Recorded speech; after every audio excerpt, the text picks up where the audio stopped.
আগামী দিনে মানুষের সুষ্ঠু ভোট নিশ্চিত করতে চায় না, তারাই জাতীয় জুলাই সনদের আইনি ভিত্তি দিতে চায় না। যারা জনগণের ভোটের নিরাপত্তা নিশ্চিত করতে চায় না, তারাই জাতীয় জুলাই সনদের আইনি ভিত্তি দিতে চায় না। যারা বাংলাদেশে আগামী দিনে একটি মানবিক বাংলাদেশ বিনির্মাণ হোক, তারাই গণভোটের মাধ্যমে মানুষের অধিকারের প্রতি তারা শ্রদ্ধা দেখাতে চায় না। যারা গণভোট চায় না, মূলত তারা জনগণের গণশত্রুতে পরিণত হয়েছে। গণভোটের বিরোধিতাকারীরা জাতির শত্রু, গণগণের শত্রু। আমার ভাই এবং বন্ধুগণ, আমরা গণভোট চাই কেন? আমরা গণভোট চাই পোস্টার লাগানো হলে আপনারা দেয়ালে দেয়ালে দেখবেন একজন আর পোস্টারের উপর আর একজন পোস্টার লাগিয়ে দিচ্ছে। সকালে ব্যানার লাগালে দুপুরে ব্যানার গুলো খুলে ছিঁড়ে ফেলে দেওয়া হচ্ছে। আমরা জানতে চাই প্রশাসনের কাছে, যদি আজ ব্যানারের নিরাপত্তা না থাকে, পোস্টারের উপর আর একজন পোস্টার লাগিয়ে দেয়, এই রাজনৈতিক সৌজন্যতা যারা দেখাতে পারে না, তারা জনগণের ভোটের প্রতি সৌজন্যতা কি করে দেখাবে? অত্যন্ত দুর্ভাগ্যের ব্যাপার। আমি দু একজনের কাছে ফোন করে জানতে চেয়েছিলাম, ঢাকা সহ সারা দেশে আমাদের পোস্টারগুলোর উপরে পোস্টার লাগান, আর কোন জায়গা কি আপনাদের চোখে পড়ে না?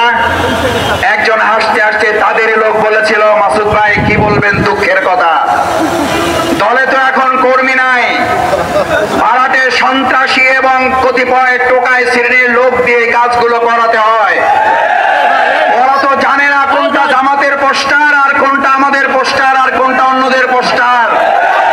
আপনারা এই দেউলিয়াতের জায়গায় পৌঁছেছেন ঢাকা বিশ্ববিদ্যালয়ের নির্বাচনের পর, এই দেউলিয়ায় পৌঁছেছেন জাহাঙ্গীরনগরের পর, এই দেউলিয়ায় পৌঁছেছেন চট্টগ্রামের নির্বাচনের পর, এই দেউলিয়ায় পৌঁছেছেন রাজশাহী বিশ্ববিদ্যালয়ের নির্বাচনের পর। এখন জাতীয় অপেক্ষা আছে, জাতীয় নির্বাচনের পর আপনারা জাতীয় দেউলিয়ায় পরিণত হবে।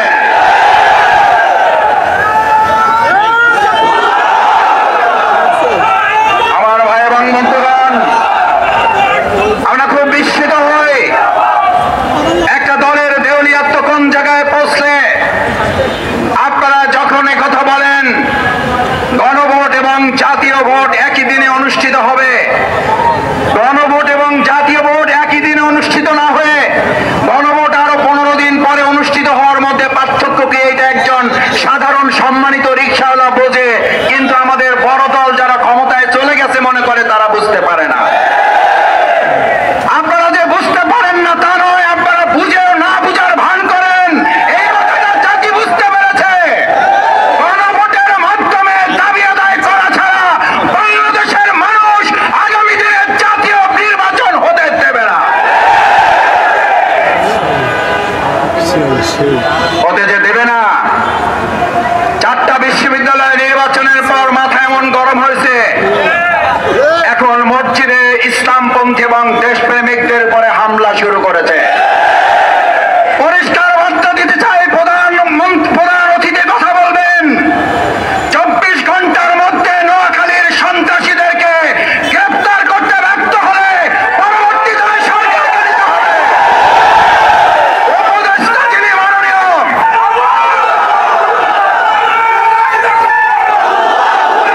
যিনি স্বরাষ্ট্র উপদেষ্টা আছেন,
সব